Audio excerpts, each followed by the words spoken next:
I'm sitting here with Eric Nakamura, who is the co-editor and publisher of the hugely popular magazine, or I should say zine, should I? Giant Robot, which is a Japanese culture zine. Oh, it's Asian culture. Asian culture. Asian culture. Asian That's culture. what I meant to say. I said Japanese culture? That's horrible to me. Can you describe to me then, it's an Asian, what inspired you to make an Asian culture magazine like Giant Robot? There wasn't no other magazines that I would want to buy, so I decided to just make one that I'd buy. Yes. Well, let's see, when I was a little kid, there was a show called Giant Robo, and it was about a kid with a watch who can control a big-ass robot, right? And that robot can fly and destroy planets and buildings and monsters. Okay. And that's a big-ass robot. Big ass, you know, Okay. like made out of metal, you know, and tall. Anyways, this little dude would flip open his watch and start talking to the robot and saying, okay, you know, Giant Robot, kill the monster. And the Giant Robot would get mad and kill the monster. What show was that? It was called Giant Robo in Japan. Oh yeah? Yeah, but then you know, I like added a T, and now it's Giant Robot. Wow, that's good. So you know, and I also like robots, so I think that's a appropriate title for this magazine. And so, excuse me. What was I going to say? Now, in the magazine, it features Asian culture.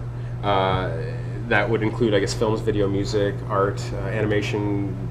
You go ahead and tell me everything. What does it include? What sort of people come to you say they would like to take part in Giant Robot or like a piece of that?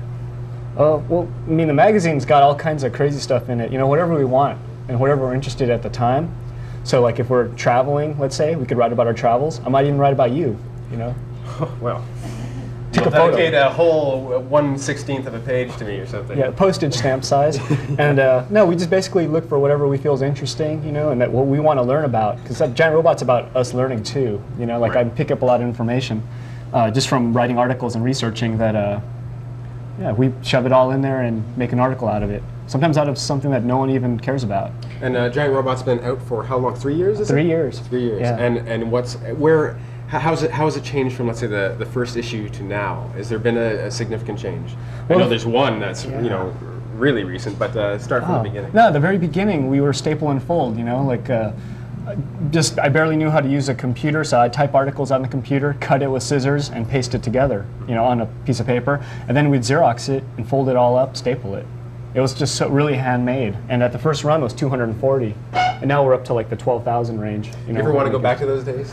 I'm thinking about doing another one that's just staple and fold. Yeah, you know, just for fun. Because after we finish an issue, sometimes there's nothing to do for a little while, and that's when I'm like, I get bored and I want to make another one.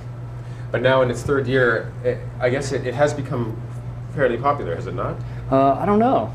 You tell me. Well, I mean, I heard in Canada you're changing now to the glossy edition. Oh, I know. That's right. It's shiny. It's shiny now, but, which is a fairly big change. But where in this world of ours can someone get a copy of Giant Robot? Well, like where it's in the States, it's in Canada. It's in States, Canada, Japan, Europe.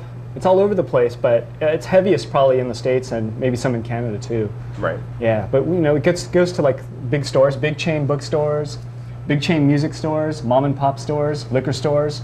You know, not many liquor stores, but it gets around. But that's coming.